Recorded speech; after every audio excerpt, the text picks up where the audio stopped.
RTM says Malaysia has great potential to rise again as dynamic economy. MOSTI supports proposal to ban rare earth mineral exports.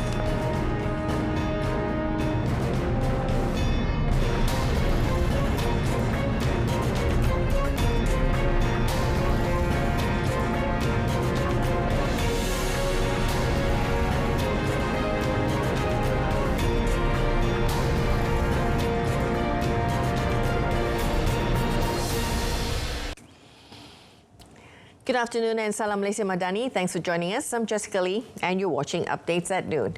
Malaysia has huge potential to rise again as a dynamic economy. Prime Minister Datuk Seri Anwar Ibrahim said Malaysia has the necessary resources and a qualified workforce, in addition to having policies such as the Madani economy, the National Energy Transition Roadmap and the new Industrial Master Plan 2030 to support this goal. In a Facebook post, Datuk Seri Anwar said this was shared in his dialogue session and dinner with Malaysian citizens and students in New York. At the same function, the Premier also said that the unity government was looking at ways to attract skilled Malaysians to return home and contribute to the country. Now, this is an effort to deal with the brain drain crisis that the country is currently facing. The Ministry of Tourism, Arts and Culture views seriously foreign tourists' claim that a hidden camera was installed inside a wall socket at a homestay where they were staying. Now, as Minister Datuk Seri Tiong King Sing said, the Sabah government, the state MOTAC and related agencies have been asked to take stern action against the allegations which were revealed on a Shanghai-based social media platform, Xiaohongshu, and later shared by local news portals.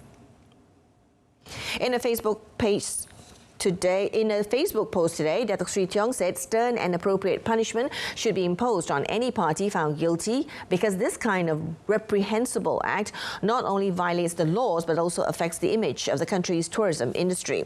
He also reminded all homestay operators or owners who are registered under MOTAC and obtain a grading from the ministry that if they are found to be breaking the law and convicted, stern action will be taken such as revoking their registration and grading. The minister also reminded all homestay operators or owners registered under Airbnb to pay serious attention to discipline and check the background of their respective employees. The Science, Technology and Innovation Ministry backs the government's proposal to ban the export of rare earth raw materials, a move that would guarantee maximum returns for the country. Kalau kita just export REE seperti ini, raw material, dia tidak dapat membantu negara kita membangunkan industri yang berkaitan dengan rare earth lah.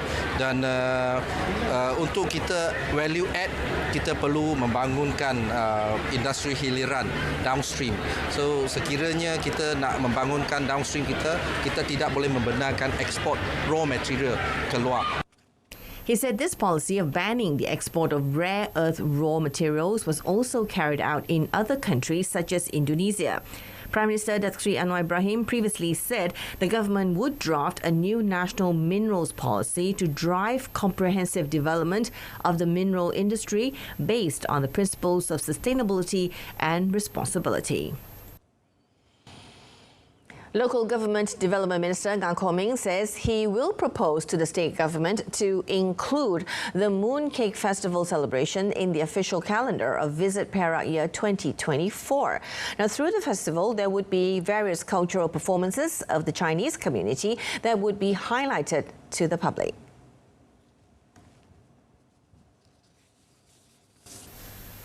Apart from the Chinese New Year, the Mooncake Festival is one of the most important festivals for the community, which is celebrated with a lantern parade on the night of the festival and enjoying mooncakes with friends and families.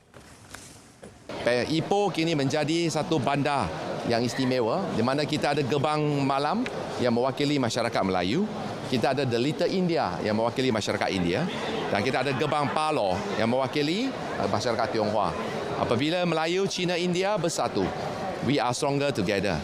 Dan perpaduan dalam kepelbagaian ini adalah satu amalan akhlak mulia yang wajib dipupuk dan ditokong bersama. The minister was met after officiating the Octagon's Mid-Autumn Festival celebration and the official opening of the Palo Street Food Paradise in Ipoh last night. Meanwhile, Ipoh Mayor Datuk Rumaizi Bahrin in his speech said that Ipoh had the potential to highlight the uniqueness of its products and the diversity of cultural customs in tourist hotspots that could attract more tourists to the city.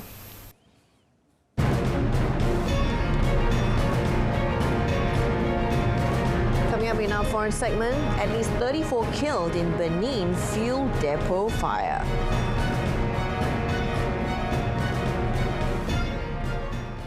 At least 34 people died in Benin near Nigeria's border when a contraband fuel depot exploded into flames, leaving dozens of charred bodies at the site. The blaze erupted at a warehouse for smuggled fuel in the southern Benin town of Semepoji, where cars, motorbikes and tricycle taxis came to stock up on fuel. Benin's Interior Ministry said 20 people were being treated in hospital, including some in serious condition. Nigeria is a major oil producer and fuel smuggling is common inside the country and along its borders, with illegal refineries, fuel dumps and pipelines sometimes causing fires. For decades, Nigeria's low-cost subsidized gasoline was transported illegally by road to neighboring countries, primarily Benin, where it is resold on the black market by informal sellers. A suicide bomber killed 13 people and wounded dozens more in central Somalia after driving a truck packed with explosives towards a security checkpoint, triggering a blast that razed nearby buildings. Emergency workers used bulldozers to clear the debris as they retrieved bodies and rescued people trapped under rubble after the blast in the town of Beleweni in Hiran region. A local police officer told APF that there were about 45 wounded people admitted in medical facilities. Some of these people were seriously wounded and they are all civilians. The attack came after Somalia's beleaguered government admitted to suffering several significant setbacks in its fight against Al-Shabaab militants. There was no immediate claim of responsibility for Saturday's bombing. 3 Palestinians were wounded in clashes along the Israel-Gaza border on Saturday as the Israeli military struck Gaza, claiming to be in response to riots. Now, Palestinians in Gaza have been holding protests along the separation fence for 8 consecutive days, breaking from a period of relative calm. Youths have thrown stones at Israeli troops who have responded with live fire. The Israeli military said in a statement it has struck Hamas targets adjacent to the security border in the Gaza Strip in response to riots and shots being fired at soldiers. Gazans say the demonstrations are to protest issues including the treatment of Palestinian prisoners in Israeli jails and Jewish visits to the Al-Aqsa Mosque compound, a site holy to both Muslims and Jews who know it as the Temple Mount. Now, earlier on Friday, the Palestinian Health Ministry said 31 Palestinians had been wounded during the confrontations, which came days after a protester was shot dead by Israeli troops. Dozens of migrants crossed the Rio Bravo to present themselves to the U.S. authorities and demand asylum. Now, drone views captured the moment dozens of migrants gathered between the U.S. side of the Rio Bravo and the border wall after crossing under the dangerous barbed wire wall in pursuit of their American dream. Officials from the Mexican National Migration Institute, supported by the Ciudad Juarez police, were deployed to patrol the zone. Now, according to data shared by Mexico's president, U.S. border authorities encountered more than 142,000 migrants at the U.S.-Mexico border in the first half of September. The number of migrants caught crossing illegally or presenting themselves at legal border crossings has steadily risen after dropping mid-May, straining the capacities of U.S. border cities. The Venezuelan government opened doors of the Tocoron prison after regaining control of the center and nationally dismantling the dangerous criminal gang known as Tren de Aragua. Venezuelan authorities took some 30-odd journalists on a controlled and limited tour of the prison on Saturday. In a tour inside the facilities of the Aragua Penal, the Minister of Interior, Remigio Ceballos, said authorities recaptured 88 members of the gang who escaped during the raid by security forces this week. Se trasladaron más de 11,000 funcionarios para hacer una actividad penitenciaria de nuestro sistema penitenciario que acciona en la Vicepresidencia Sectorial para la Seguridad Ciudadana y la Paz y por supuesto venían dispuestos a hacer el control total de este penal. Por supuesto que nosotros tenemos el control total de este penal, de este centro penitenciario y además de eso, hemos desmantelado totalmente el autodenominado Tren de Aragua. The jail is considered one of the most violent in Venezuela and was used as the operating center of the Tren de Aragua gang, which is accused of committing crimes planned from the prison grounds.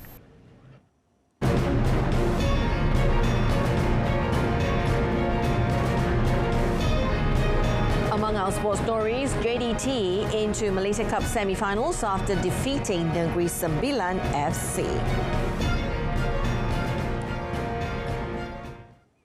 Now, China staged a spectacular opening ceremony for the 19th Asian Games, mesmerizing athletes and spectators alike with dazzling cultural and lighting performances at the Hangzhou Olympic Sports Centre Stadium last night. The ceremony also attained a new milestone by replacing the traditional extravaganza fireworks display with digital fireworks with animation and 3D tools, in accordance with the Hangzhou 2022's pledge to be the first ever carbon-neutral Asiad, reducing carbon emissions and using green energy. The Hangzhou 2022 was declared open by China's President Xi Jinping a year after its delay due to the COVID-19 pandemic.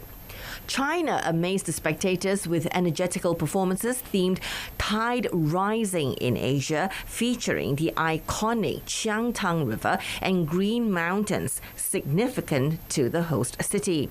The theme of the ceremony was water, and it also celebrated Hangzhou's ancient history and landscape, while giving a nod to the city's reputation as the unofficial home of China's tech industry.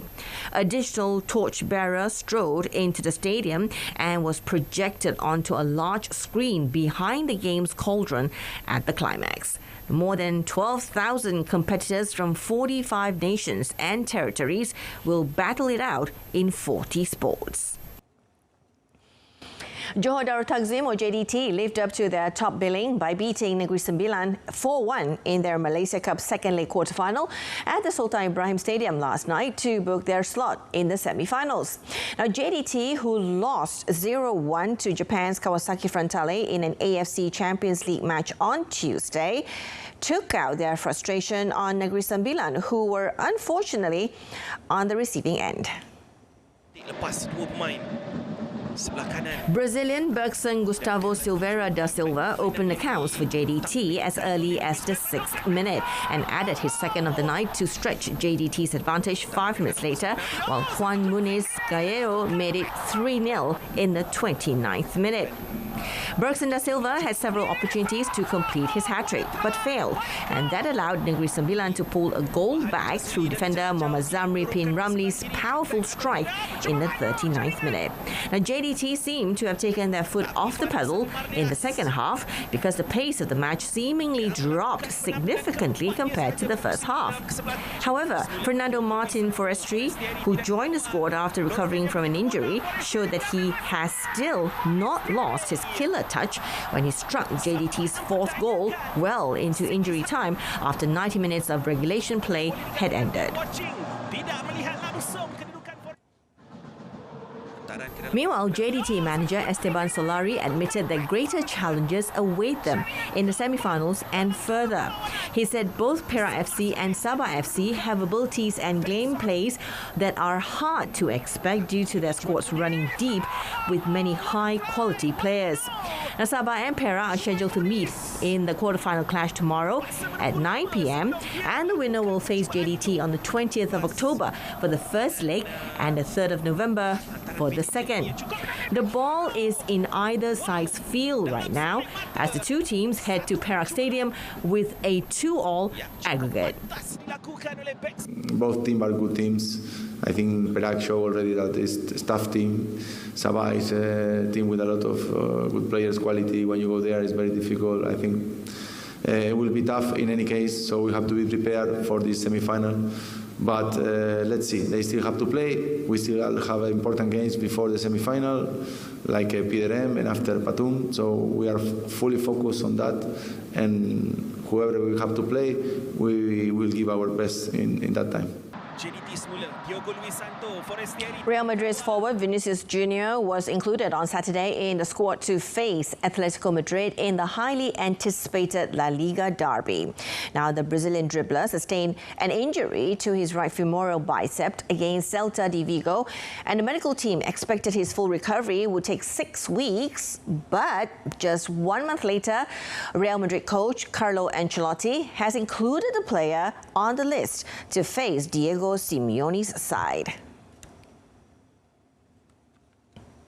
Empezó a entrenar ayer con el equipo, está en una buena condición, la lesión está olvidada, se ha entrenado hoy muy bien, va a estar en la convocatoria, y después mañana vemos qué papel, voy a decidir qué papel va a tener por el partido de mañana.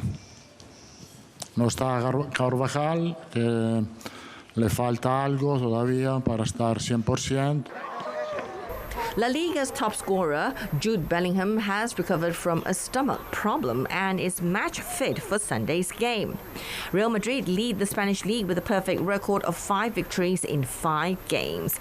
Meanwhile, Atletico are struggling to find their best form in the domestic competition with 2 victories out of 4 games. Let's take a look at tennis. Aslan Karasev overcame former world number 1 Andy Murray once again on Saturday to reach the quarterfinals at the Huafa Properties Zhuhai Championships. Now, the Russian prevailed 4-6, 6-3, 6-2 in just under 3 hours to claim a 6th top 50 win of the season and deny the 36-year-old Scot only his second tour-level quarterfinal berth of the 2023 and the first since Doha in February. Karasev was aggressive off both wings throughout the 2-hour and 54-minute clash. The Murray had rushed to China on the back of helping Great Britain into the Davis Cup quarterfinals on Thursday. Fatigue possibly began to take its toll on him as Karasev put himself in a dominant position in the second set, going 4-1 up. Despite a mini Murray revival, he held on to level the match. Now, Murray offered up an increasing number of short balls as the match went on, with Karasev hitting through the 36-year-old to seal his 6th top 50 win of the year. The world number 63, who is chasing his first tour-level title since Sydney in 2022, will next face second seed Cameron Norrie in his 3rd quarterfinal of the year. In another match, second seed Cameron Norrie breezed past Australian qualifier Mark Polmans to advance to the quarterfinals of the Zhuhai Championships on Saturday. Now, the 28-year-old, current world number 17, sealed a 6-love, 6-3 victory in 76 minutes and will meet Russia's Aslan Karasev in the last 8. The first set was a one-sided beatdown, with Polmans unable to find an answer to Norrie's strokes, and the British lefty won 90% of his first serve points without facing a break point en route to victory. In the second, Polmans managed to get into the rhythm, but was only able to trail behind for most parts. Now, his final swing in the match ended up hitting the net, and the match concluded 6-3 with Norrie the victor. Now, Norrie has endured a roller coaster season that has seen him reach some new highs, but also suffer some extreme lows. However, he is determined to tick off another major career goal by the end of the year. The English star believes he is going to be pretty dangerous in the latter stages of 2023. On to motorsports. Formula One Championship leader Max Verstappen put Red Bull on pole position for the Japanese Grand Prix on Saturday, with McLaren's Oscar Piastri joining the Dutch driver on the front row. McLaren's Lando Norris qualified third, while Charles Leclerc pipped the other Red Bull of Sergio Perez to fourth position. His teammate Carlos Sainz rounded out the top six positions, with the two Ferrari drivers only completing one lap apiece in the pole shootout after using up more soft tyres earlier on. Now, following their tricky first day of practice, Mercedes had to settle for 7th and 8th in qualifying, with seven-time world champion Lewis Hamilton ahead of George Russell.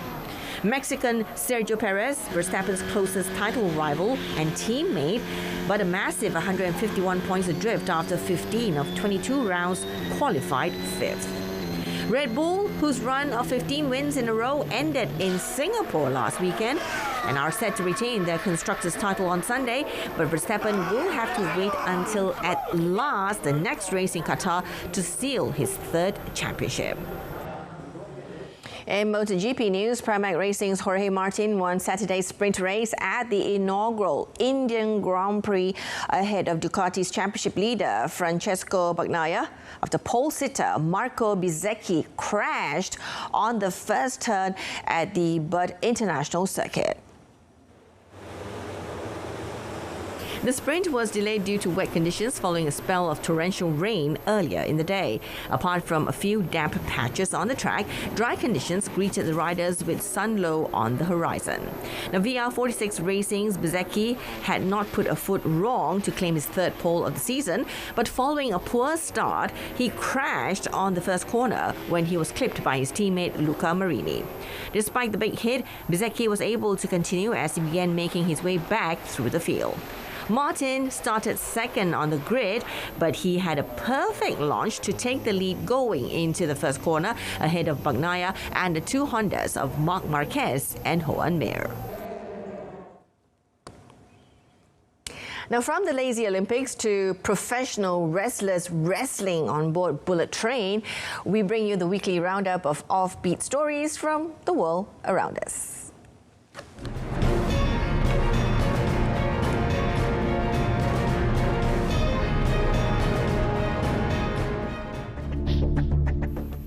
Lidia Markovic has not got out of bed in more than a month, and she has no intention of budging, even with her family offering her 1,000 euros to get up. For the 23-year-old, beautician wants to win the Lazy Olympics for Montenegro. The people of the beautiful little country on the Adriatic have a reputation of being the most laid-back in the Balkans. As one supposed Montenegrin proverb goes, if you feel the urge to work, sit down. It will pass. Ima neko takmičenje koje do sad nema niđe no kod nas. Mislim kod nas u Crnu Goru, ne mislim kod nas u eto selu. Eto, to je jedini povod bio, ništa drugo.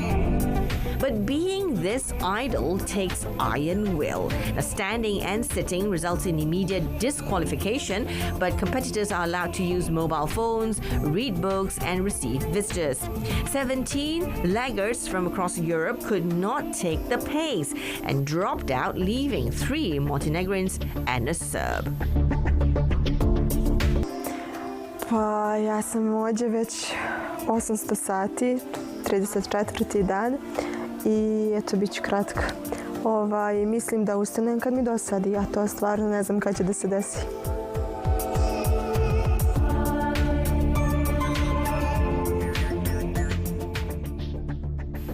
The first edition of a biennial Rio de Janeiro exhibition showcasing 70 interactive works that fuse art and technology kicked off last week.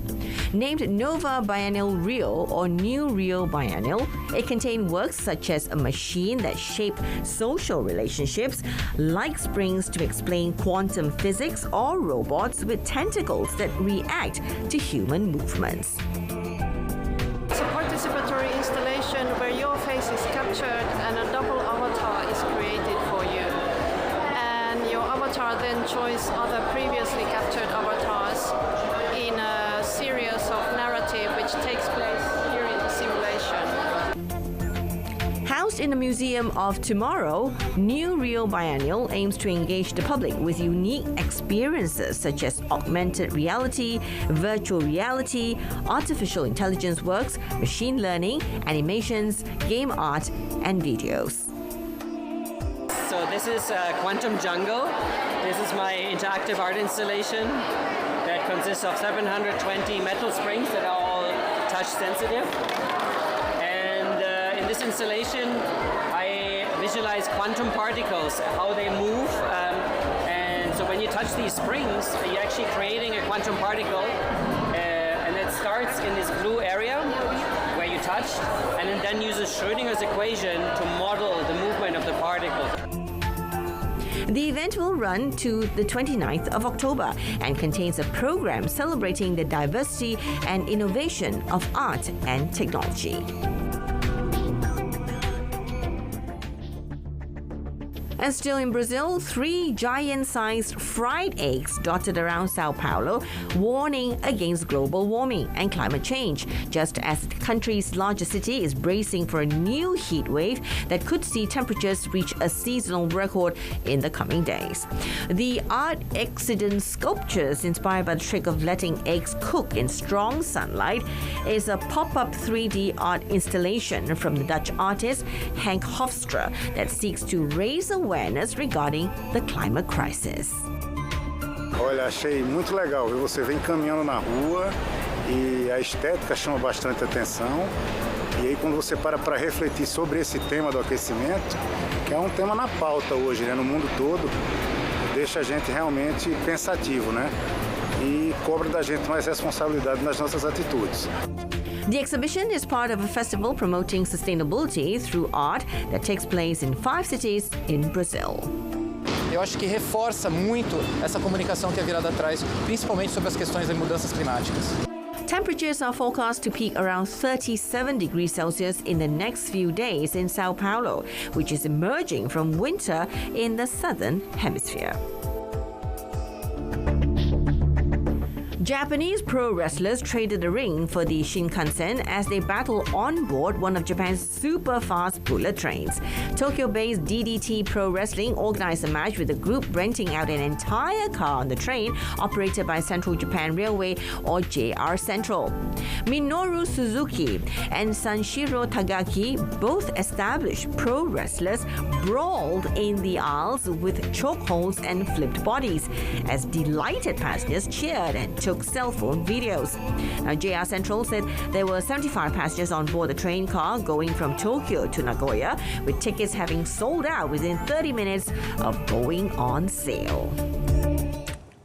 And that's it for Updates at Noon. In our top story, Prime Minister says Malaysia has great potential to rise again as dynamic economy. Thank you for watching. I'm Jessica Lee, Malaysia Madani, Teka Perpaduan Penuhi Harapan.